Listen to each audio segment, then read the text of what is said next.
Chaque année en France, 3,500 couples infertiles souhaitent bénéficier d'un don. Mais les délais d'attente sont longs, en particulier pour les dons d'ovocytes.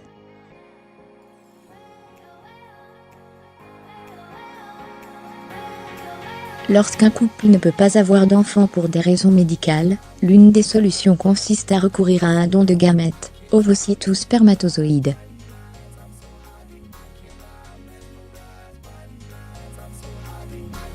Toutefois, la demande est bien supérieure à l'offre et les délais d'attente peuvent être très longs, en particulier pour les dons d'ovocytes.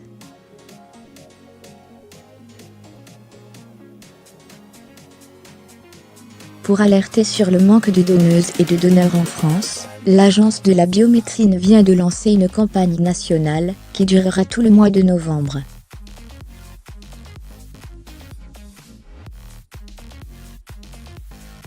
Films d'animation diffusés au cinéma, spots à la radio et bannières sur Internet, visent à sensibiliser les potentiels donneurs à cette pratique mal connue.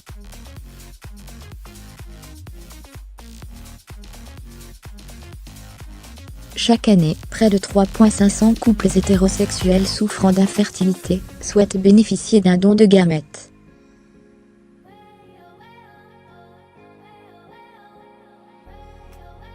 Il s'agit le plus souvent de couples en âge de procréer, qui ne peuvent pas avoir d'enfants, absence, anomalie ou destruction des gamètes à cause d'un traitement médical.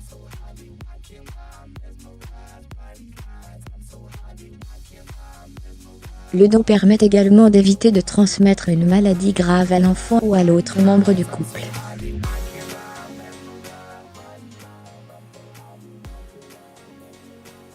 Selon les dernières données disponibles, 540 femmes ont donné des ovocytes en 2015. Les ovocytes sont des cellules sexuelles qui, après un processus de maturation, se transforment en ovules susceptibles d'être fécondés, et 255 hommes ont fait don de leurs spermatozoïdes.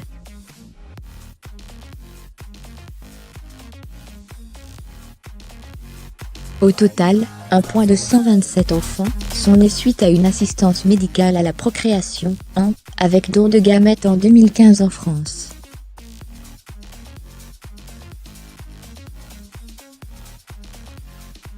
Fermez les guillemets. Lire aussi en quoi consiste un bilan d'infertilité. Certes, le nombre de dons est en augmentation, par rapport à 2014, respectivement 8% et 7% de plus.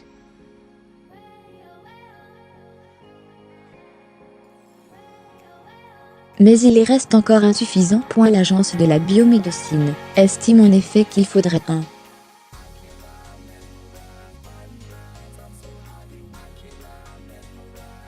400 donneuses et 300 donneurs par an pour répondre à l'ensemble des demandes. Pourquoi faux? Il y a plus de donneuses que de donneurs. Un don de spermatozoïdes peut être attribué jusqu'à 10 couples receveurs, explique le docteur François Merlet, médecin de la reproduction, responsable de l'an et du don de gamètes à l'Agence de la biomédecine.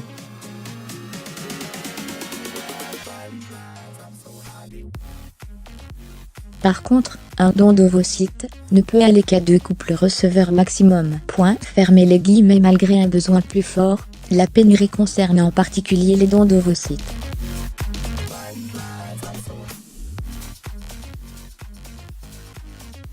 Pour les femmes infertiles, les délais d'attente sont compris entre 1 et 3 ans, affirme le docteur Merlet.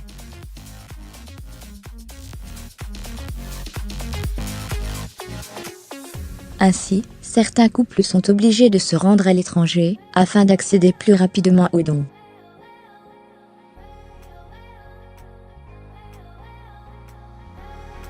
En 2015, un point de 100 couples ont bénéficié d'un pardon d'ovocytes, dans un autre pays d'Europe, prise en charge par l'assurance maladie, souligne la spécialiste.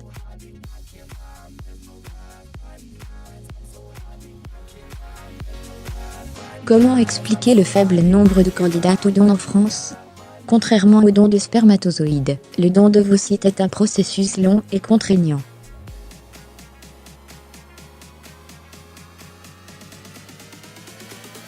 Pendant 10 à 12 jours, la donneuse reçoit des injections qui stimulent la maturation de ses ovocytes.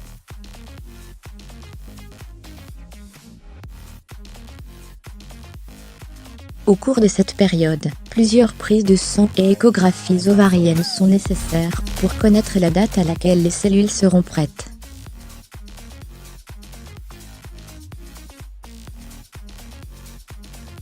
Vient ensuite le prélèvement, qui nécessite une hospitalisation de 24 heures. Il s'effectue par voie vaginale sous contrôle échographique et sous anesthésie.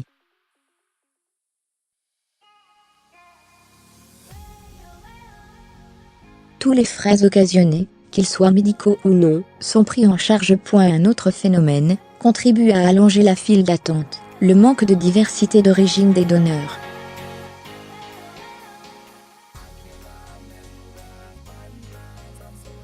Mettons qu'un couple de receveurs soit d'origine asiatique, illustre le docteur François Merlet.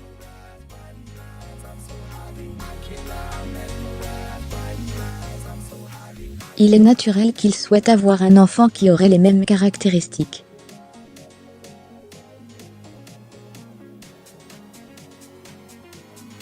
Or nous manquons de dons de personnes d'origine asiatique, mais aussi africaine, ou d'Afrique du Nord.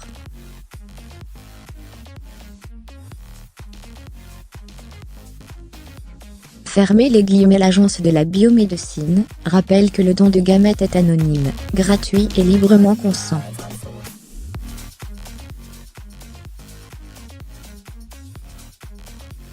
Il est ouvert à toutes les femmes de 18 à 37 ans, et aux hommes de 18 à 45 ans en bonne santé, qu'ils soient en couple, seuls, ou divorcés, déjà parents ou non.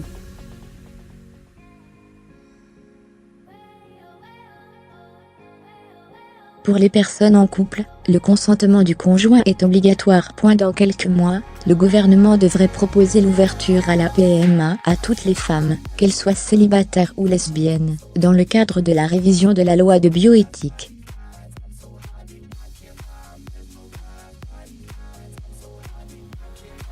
La question de la pénurie d'ovocytes avait été soulevée par le Comité consultatif national d'éthique, CCNE, qui, dans un avis publié en juin, affirmait notamment que la rémunération des donneurs n'était pas une solution éthiquement envisageable.